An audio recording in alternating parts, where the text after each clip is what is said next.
네, 여러분 안녕하세요. 옷장사의 보물지도의 남윤택입니다. 오늘 저전력 반도체 관련주 특집으로 제주 반도체라고 하는 종목을 여러분들에게 소개해드리고자 합니다. 먼저 오늘 제주 반도체를 알아보기 전에 저희 네이버 카페를 잠깐 좀 소개를 하고 넘어가도록 하겠습니다. 네이버에 옷장사의 보물지도를 치시면 저희 카페가 이렇게 나오는데요. 현재 한 3년 정도 저희 카페에서 계속 같이 공부를 하시는 분들이 여기서 많은 정보들을 공유해주고 계신데, 수익 인증 카테고리가 있어요. 그래서 여기에 이제 공부하시면서 이제 많은 수익들을 내셨던 것들을 이렇게 공유를 해주셨습니다. 거기에 이제 몇 가지 수익 인증을 좀 소개해드리려고 하는데, 여기 보시면 하나씩 님이라고 하신 분께서 이제 8월 31일 얼마 전이죠. 함께 힘내자라는 의미로 인증합니다 라고 하셔서 본인의 이렇게 종목들을 인증을 해주셨습니다. 한미반도체가 239%, 그리고 JLK가 707% 이렇게 높은 수익률을 인증을 해주셨습니다. 그리고 또 다른 분들의 인증을 몇 개를 좀 더 보면요. 레이지초이님 같은 경우엔 저희 스터디 2기 멤버시죠. 그래서 9월 8일에 이렇게 인증을 해주셨습니다. 본인이 갖고 계신 JLK 종목이 696%, 그리고 레인보우 로보틱스가 평단이 24,000원이죠. 669%, 그리고 칩셋 미디어는 78% 정도 수익률을 이렇게 기록하고 계시다라고 인증을 해주셨고요.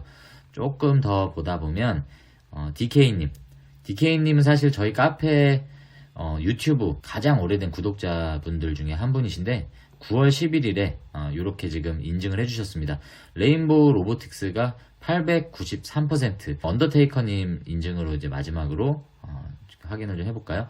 하나 에어로스페이스가 104%, 그리고 레인보우 로보틱스가 역시 높은 수익률이죠. 648%, 그리고 솔트룩스 43%, 현대오토웨브 86%. 레인보우를 인증해 주시려고 올렸는데 다른 것들도 이렇게 같이 소개를 해주셨습니다. 제가 이렇게 소개를 해드린 이유는요, 요즘에 이 주가의 흐름을 보면 가는 종목은 가는데 내 종목은 안 가는 것 같고, 그리고 전체 지수가 올라서 빨간색이 됐는데 내 종목은 그것과 상반되게 가지 않는 그런 좀 박탈감을 느끼는 장세가 계속 이어지는 그런 분위기입니다. 그리고 어떤 일부 테마성 종목 위주로 가는데 내가 공부했던 종목은 가지 않는 느낌이 들 때 과연 이 공부하는 것이 내 주가 상승에 내 수익률에 도움이 될까라는 의구심이 들 때가 있습니다. 여러분들이 공부하시다 보면 그렇게 흔들리시는 순간들이 와요. 네, 그럴 때마다 우리 옷장사의 보물지도에 오셔서 다른 분들의 이런 수익 인증도 한번 보시고 나의 공부, 나의 노력이 결코 헛되지 않다라는 것들을 여러분들이 자료를 통해서 힘을 얻으셨으면 좋겠다라는 그런 마음을 담아서 좀 이렇게 공유를 해드렸습니다. 사실 뭐 수익 인증이라는 거는 다른 어느 채널에 가서도 많이 볼 수 있죠. 하지만 저희가 이렇게 수익 인증을 하는 건 여러분들의 어떤 뭐 가입 유도를 위해서, 저희는 뭐 그런 거 활동 안 하는 거 여러분들이 이미 아실 겁니다.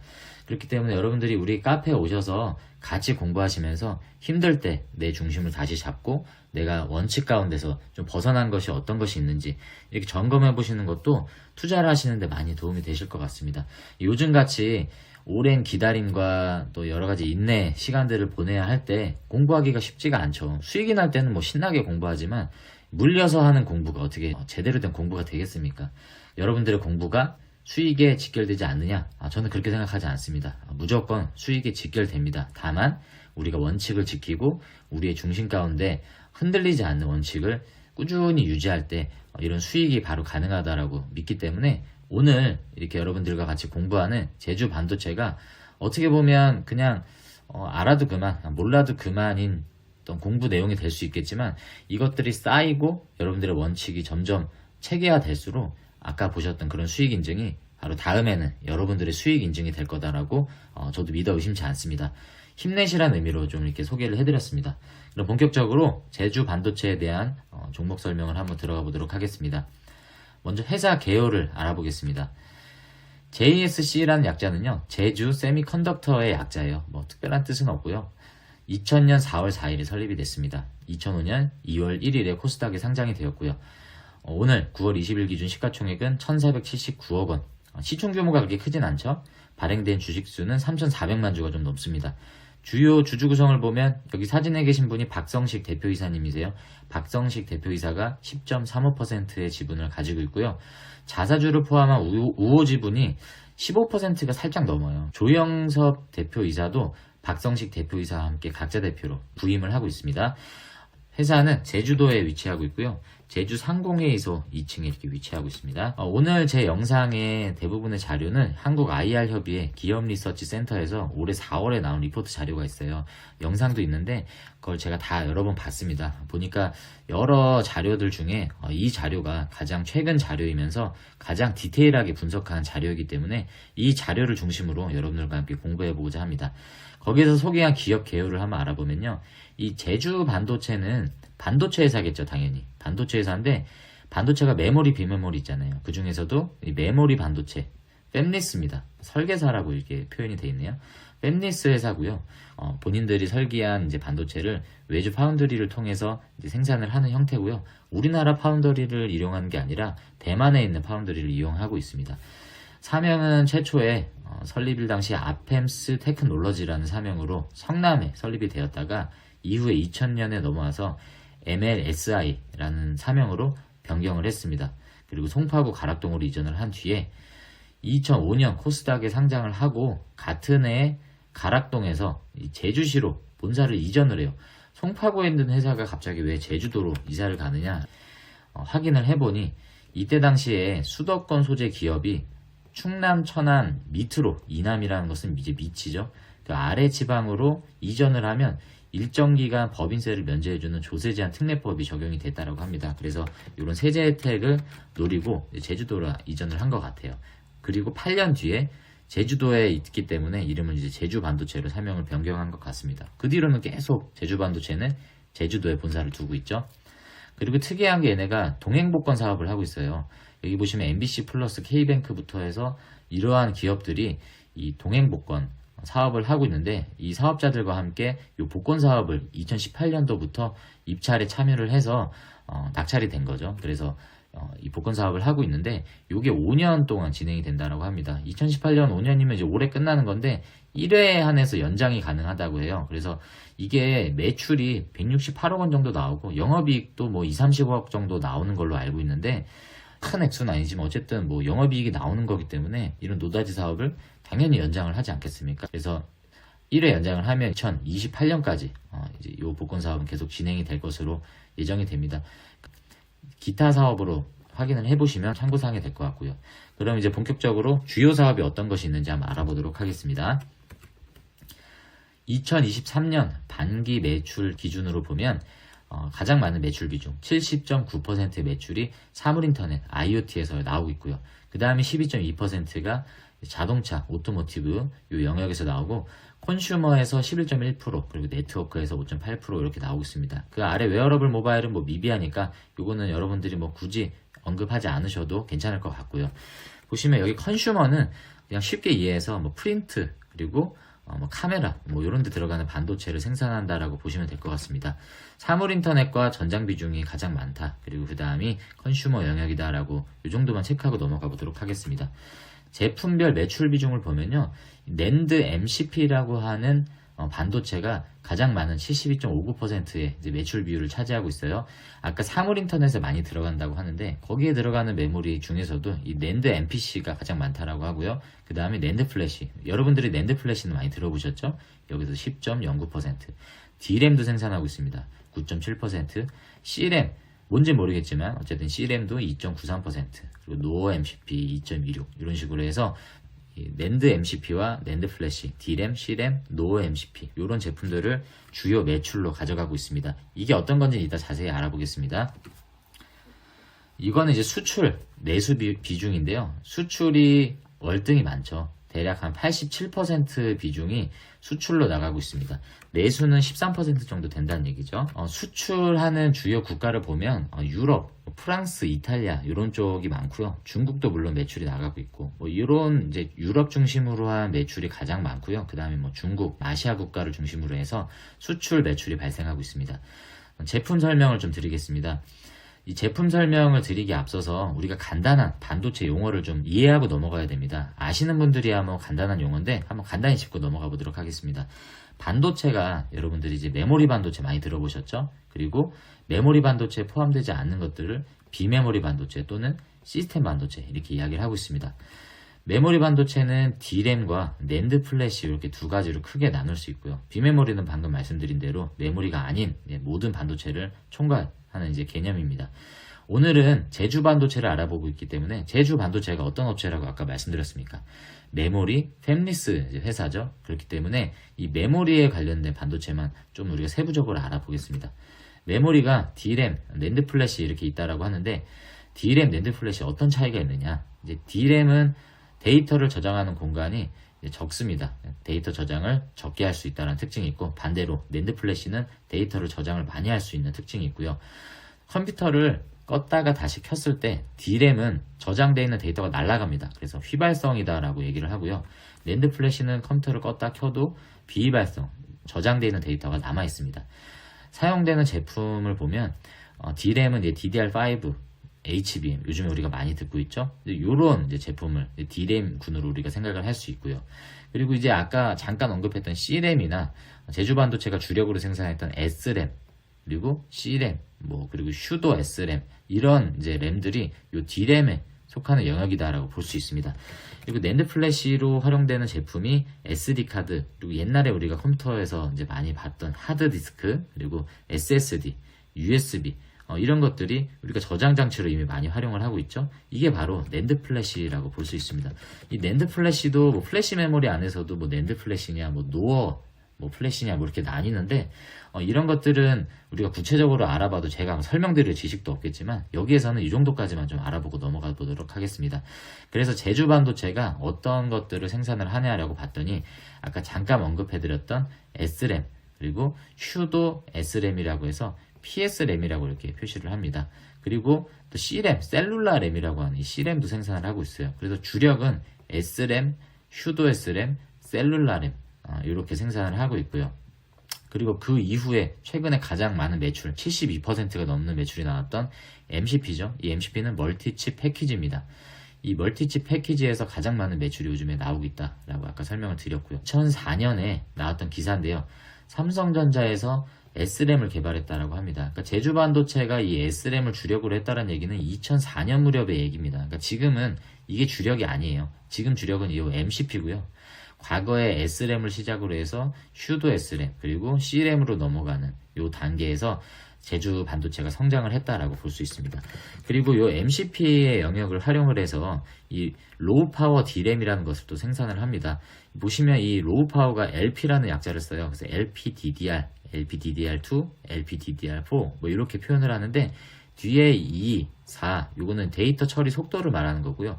LP는 로우 파워, 저전력이란 뜻입니다. 그래서 여러분들이 LP가 붙은 요 DDR이 나오면 이거는 모바일용이다 라고 생각하시면 되고 LP가 붙었기 때문에 LP는 저전력이다 라고 여러분들이 이 용어만 보시면 바로 떠오르셔야 됩니다. S램에 대해서 간단히 설명을 드리면요. 우리가 램이 잘 아는 D램이 있고요. 이 D램의 D는 다이내믹이에요. 이렇게 정적이지 않은 것의 반대죠.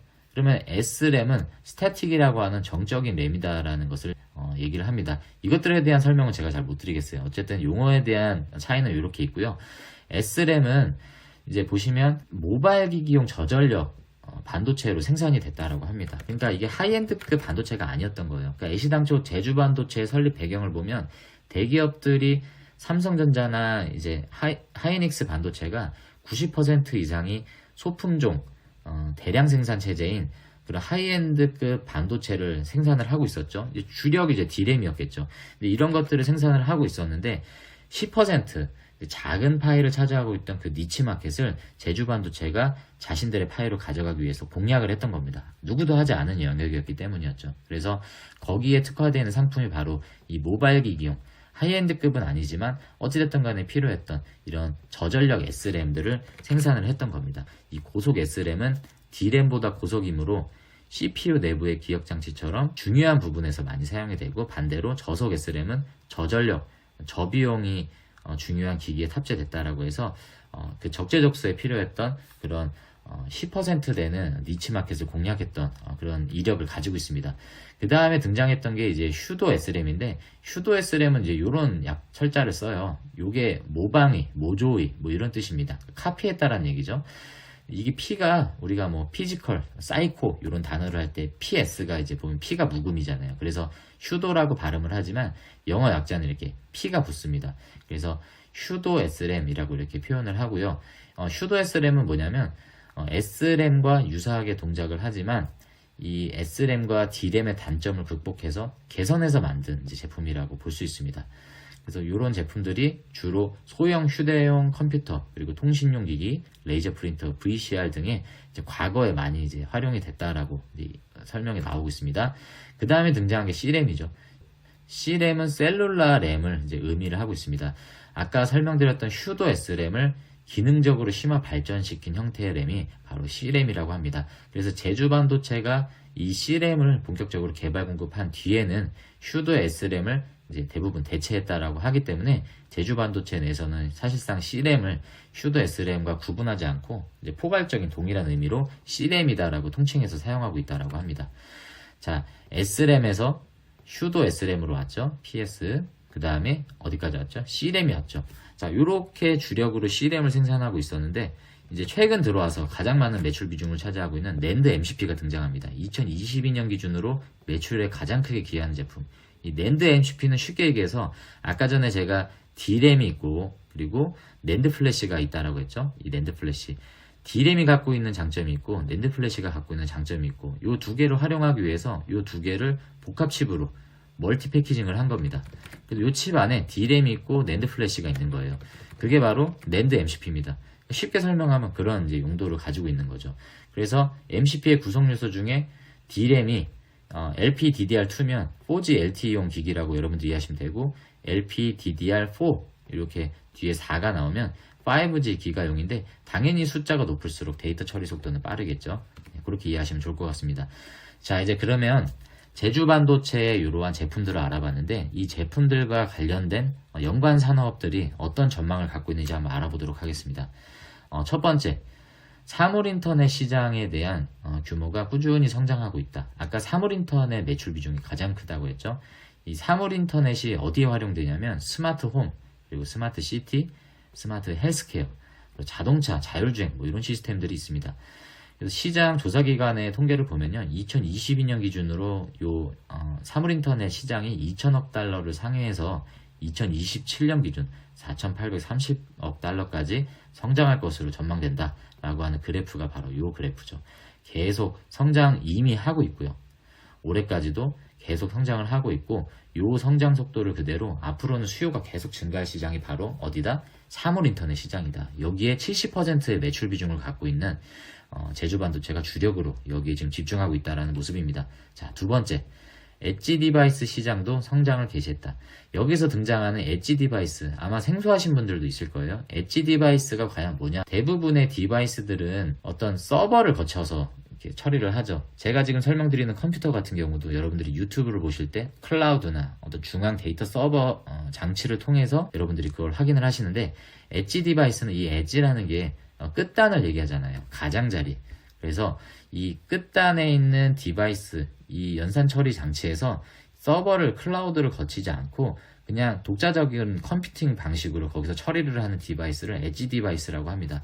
대표적인 게 이제 뭐 CCTV, 그리고 AI 카메라, 그리고 저장 장치, 뭐 DVR, MVR, 그리고 자동차도 어떻게 보면 엣지 디바이스의 한 종류입니다.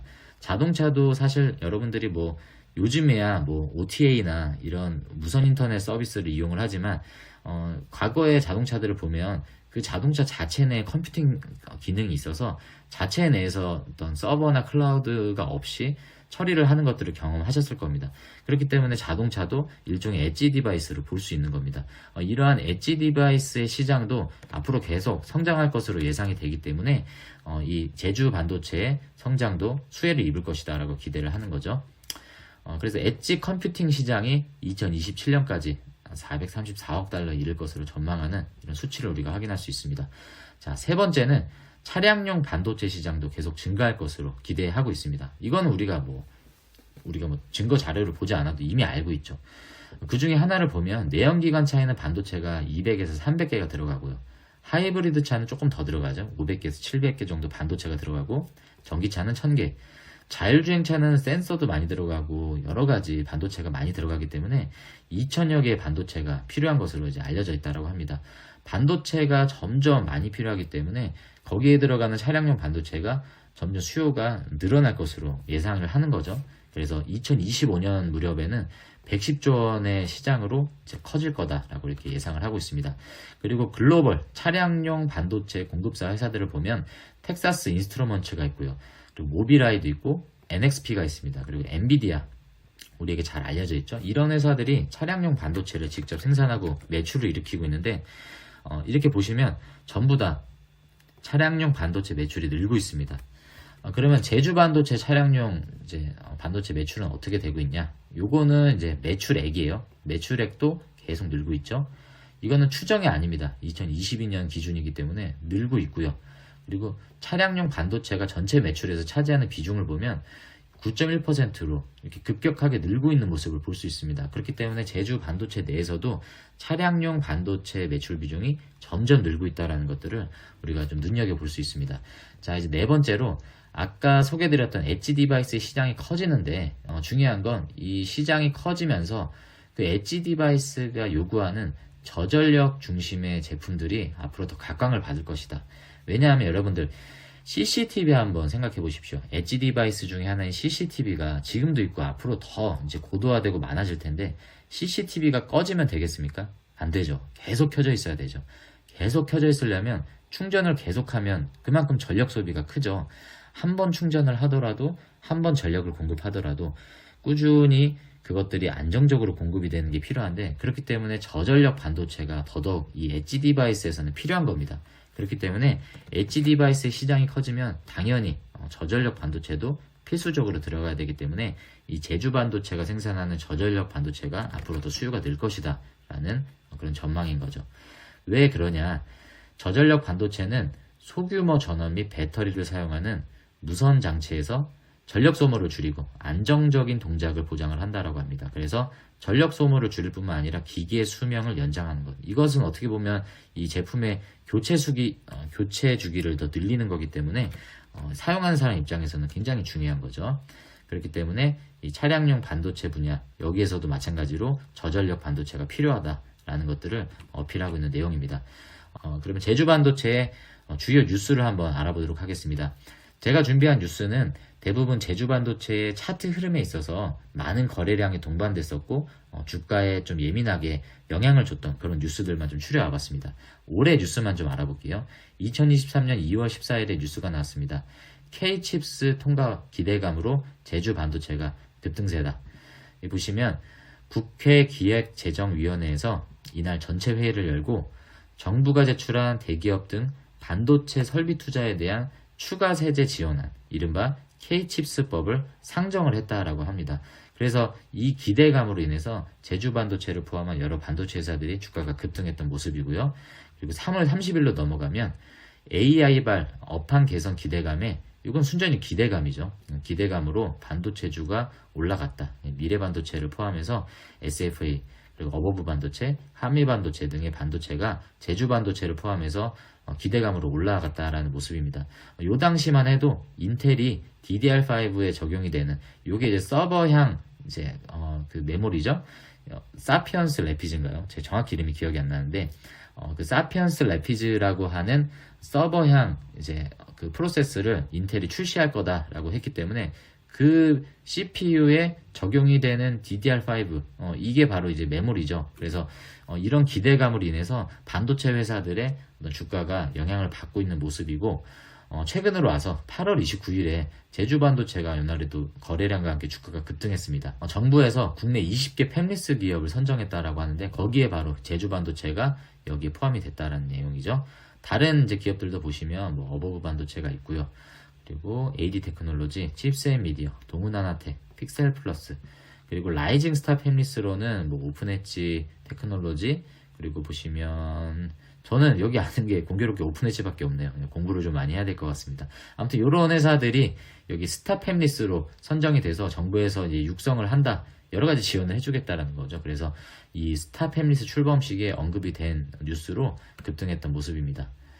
그리고 요거는 바로 오늘 나왔던 뉴스예요. 최근에 반도체 시장 안에서 어떤 뉴스가 좀 있었어요. 어떤 뉴스냐면 TSMC에서 내년 이제 설비 투자 축소 이제 전망을 밝혔습니다. 그리고 기존에는 이제 굉장히 필요로 했던 ASML 같은 그런 극자외선 장비 뭐 이런 것들도 원래는 이제 서로 가져오려고 막 그랬던 모습이었는데 지금은 재고도 굉장히 많이 쌓이고 있는 상황이고 메모리 업황이 실적도 악화되면서 굉장히 좀 안 좋았죠. 사이클 자체가. 물론 내년에는 회복세가 전망이 된다라고 하지만 단기간에는 이제 감산을 계속 유지하는 그런 분위기였기 때문에 TSMC에서 그런 장비 납품을 이제 연기하는 그런 뉴스가 나왔었습니다. 그래서 그때 당시 반도체 관련주들이 좀 많은 조정을 좀 받았었는데 그것 관련돼서 이제 뉴스가 나온 거예요. TSMC가 설비 투자죠. 캐펙스라고 하는 이 설비 투자 규모를 이렇게 줄였다라고 합니다. 원래 316억 달러를 예상을 했는데 250억 달러 수준으로 약 21%가량 이제 가량 투자 규모를 이제 줄이는 이런 내용들을 발표를 했기 때문에 영향을 줬던 거죠. 그리고 내년도 설비 투자 추정치를 이렇게 눈높이보다 낮췄다. 그래서 TSMC가 주력하는 게 바로 어디입니까? 파운드리죠. 파운드리는 비메모리 반도체에 특화가 되어 있습니다. 그러니까 비메모리는 지금 보시는 것과 같이 이런 ASMR도 포함이 됐다라는 거는 이 납품 연기를 통보를 받았다라는 겁니다. 얘네가 없어서 못 파는 이제 장비였잖아요. 그래서 이런 것들도 지금 납품을 연기할 만큼 이 비메모리 반도체는 지금 어찌됐든 간 감산의 분위기를 이제 가져가고 있는 상황인데 메모리 반도체는 조금 내용이 다르다라는 거죠. 메모리 반도체 1위가 삼성전자죠. 이 전체 매출 부분에 있어서 세계 1등을 지금 빼앗긴 상태인데 이 메모리 반도체 업황이 회복이 되는 것을 기대함으로 인해서 세계 매출 1등을 다시 탈환을 할 수 있는 기대감이 형성되고 있다는 뉴스가 오늘 나왔던 겁니다. 사실은 우리가 성장성 있는 반도체는 메모리보다는 좀 비메모리 집중해야 되는 건 사실이지만 지금 현 시점의 흐름으로 봤을 때 그리고 오늘 제주 반도체가 메모리 팹리스 업체이기 때문에 그러한 관점에서 이 뉴스를 바라볼 때는 지금 현 시점에서는 이 비메모리 반도체 TSMC 등의 파운드리가 주도하는 이 비메모리 반도체의 업황보다는 이 메모리 시장의 분위기가 조금은 더 회복세가 기대가 되는 모습이다. 시장 조사기관 가트너에서 올해 4분기 글로벌 DRAM 시장이 공급 과잉이었는데 이제 공급 부족으로 전환이 되면서 3분기 대비 17.8% 이제 DRAM 가격이 오를 것으로 이제 예측을 했다라고 하고요. 셈이죠. 셈이라고 하면 이제 국제 반도체 장비 제로협회입니다. 여기에서 이제 내년에 메모리 공장에서 장비 투자가 올해보다 무려 65% 증가한 270억 달러로 내다봤다라고 합니다.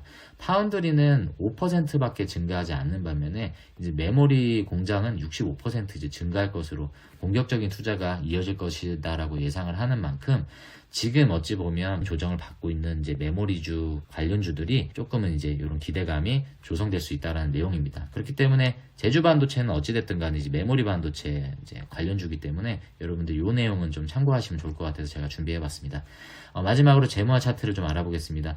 재무 차트는 간단히 알아볼게요. 매출은 살짝 21년에서 22년 넘어오면서 줄기는 했지만 영업이익은 좋아졌습니다. 그래서 어찌 보면 이 마진율은 상당히 좋아졌다라는 부분에 있어서 기업의 양적 성장은 줄었지만 질적 성장은 늘었다라는 것을 확인할 수 있고요. 올해 1분기, 2분기 실적을 보면 역시나 영업이익률은 높은 이익률을 지금 기록하고 있는 모습들을 우리가 확인할 수 있습니다. 자, 그리고 부채 비율, 유보율, 당좌 비율을 보면 그렇게 높은 편은 아니지만 재무 건전성으로 봤을 땐 부채 비율이 낮고요. 점점 개선되는 모습을 봤을 때는 재무 건전성 상에는 전혀 문제가 없어 보인다. EPS의 증가 추세도 보면 21년, 22년 넘어오면서 EPS가 상당히 많이 증가했던 모습입니다. EPS가 증가했는데 매출은 줄었다라는 거는 주가가 떨어졌다는 얘기죠. 그만큼 지금 상대적으로 저평가 구간으로 들어오고 있다는 것을 우리가 이해할 수 있습니다. PER, EPS를 제가 자주 언급하진 않지만 어찌됐든 간에 성장하는 이 성장률은 우리가 체크를 해봐야 되기 때문에 매출은 떨어졌는데 EPS가 증가했다는 것은 그만큼 주가가 저평가되고 있다는 것입니다. 자, 마지막으로 차트를 알아보겠습니다. 오늘 9월 20일 종가 기준으로 4,300원을 기록했고요. 소폭 떨어진 모습으로 종가를 마감했습니다. 자, 아까 제가 소개드렸던 스타 팹리스 출범식이 있었던 날 강한 윗꼬리를 기록하면서 이 매물 소화를 좀 했던 모습이고요. 이때 매물 소화를 한 이후에 여기 4,600원 이하 그리고 4,300원 지지로 이런 박스권을 지금 그려가고 있는 모습입니다. 지금 보시면 이 빨간 선이 바로 21선이죠. 21선을 살짝 이탈한 모습입니다. 그렇게 많은 거래량이 동반되지 않은 상태에서 일시적인 이런 조정을 가져가고 있습니다. 그리고 21선이 이탈한 모습이고요. 우리 김 대표님께서 라이브 시황을 통해서 항상 강조하시는 것 중에 하나가 구조적인 성장 섹터 안에 있는 산업이 거래량은 많이 동반되지 않는 모습이지만 계속적인 하락을 할 때 일시적인 21선 이탈은 매수 시점으로 우리가 볼 수 있다라고 그렇게 말씀하셨습니다.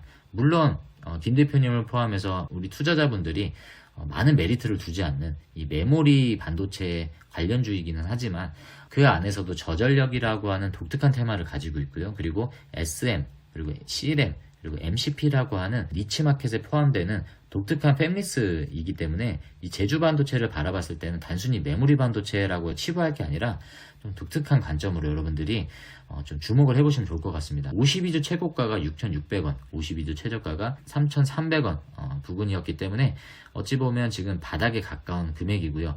현재 많은 조정을 현재까지도 받고 있었던 모습인데 아까 우리가 실적을 봤다시피 실적이 이렇게 떨어질 만한 특별한 이유가 없는 모습인데 전체적인 전방 산업이 메모리가 감산이 되고 삼성전자 하이닉스가 실적이 많이 지금 떨어져 있는 상태죠. 그렇기 때문에 이 전반적인 사이클의 영향을 받았기 때문에 그런 것이지 상대적인 조정폭은 그래도 다른 메모리 업체에 비해서는 양호한 편이다라고 볼 수 있기 때문에 저는 개인적으로 지금 매수 시점으로는 그렇게 나쁜 시점은 아니다라고 판단하는데 과연 여러분들이 제주 반도체를 얼마나 투자 관점에서 메리트 있게 보시는지 모르겠습니다.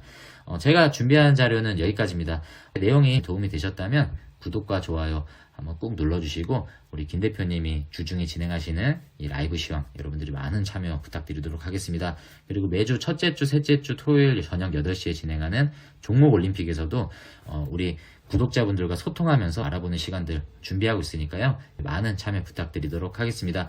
이제 곧 다가올 추석 명절에도 가족들과 함께 즐거운 명절 보내시길 바라겠고요. 저는 다음에 더 좋은 영상 그리고 저전력 반도체 시리즈로 또 다른 종목을 여러분들께 소개해 드리도록 하겠습니다. 시청해 주셔서 감사합니다.